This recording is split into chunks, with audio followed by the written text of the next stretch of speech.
রাজশাহীতে এই প্রথম নোভো থিয়েটার। হ্যাঁ, আসলে সত্যি রাজশাহীতে এই প্রথম নোভো থিয়েটার ওপেন হয়েছে। আমি জানি অনেকে এটা সম্পর্কে এখন পর্যন্ত জানে না, তবে কিছু সংখ্যক মানুষ জানে।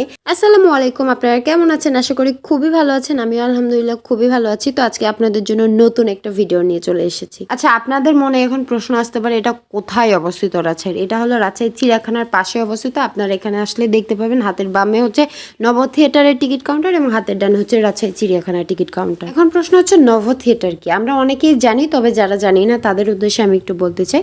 নোভো থিয়েটার হচ্ছে এমন একটা বিজ্ঞান ভিত্তিক থিয়েটার বা প্রদর্শন কেন্দ্র, যেখানে মহাকাশ, গ্রহ, নক্ষত্র, পৃথিবী, বিজ্ঞানের নানা বিষয় নিয়ে বড় স্ক্রিনে ছবি বা ভিডিও বিশেষভাবে দেখানো হয়। এর মূল উদ্দেশ্য হলো ছোট বড় সবার বিজ্ঞান ও মহাকাশের প্রতি একটা আগ্রহ তৈরি করা, শেখার সুযোগ করে দেওয়া, মজার মাধ্যমে শেখানো। আচ্ছা, এখন আমরা ভিডিওতে ফিরে আসি। এখানে ঢোকার জন্য আপনাকে 30 টাকা জনপ্রতি দিতে হবে।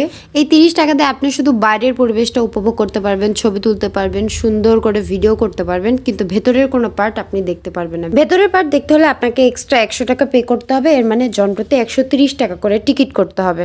এখানে 2টা করে শো থাকে, একটা হলো দুপুর 12টায় আর একটা হলো দুপুর 5টায়। তো আমরা যেহেতু জানতাম না, সেজন্য আমরা একটু আগে চলে গিয়েছিলাম। আমরা 4টার দিকে গিয়েছিলাম, তো আমাদের হাতে 1 ঘন্টা সময় ছিল।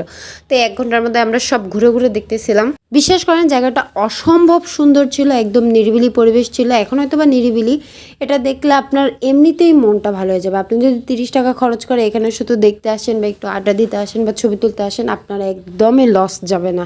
এখন হয়তো বা নিরিবিলি আছে, বাট কয়েকদিন পরে নিরিবিলি থাকবে না, এটা আমি 100% বলতে পারি। কারণ এখন ওইভাবে সবাই জানে না, এখনো অ্যানাউন্স করে নাই। স্বল্প পরিসরে খুলছে, এখনো কাজ চলতেছে, কাজ করতেছে খোলা অবস্থায়। তো আপনারা চাইলে আসতে পারেন। তো আমি এখানে দৌড়াদৌড়ি নাচানাচি করতেছিলাম, একদম নিরিবিলি, আশেপাশে কোনো মানুষ ছিল না। তো আমি এখানে একটু আয়নাতে নিজেকে দেখাচ্ছিলাম। যাই হোক, জায়গাটা তো বললাম অসম্ভব সুন্দর। আমাদের এদিকে শোয়ের টাইম চলে আসছে, আমরা নিচের দিকে চলে যাচ্ছি।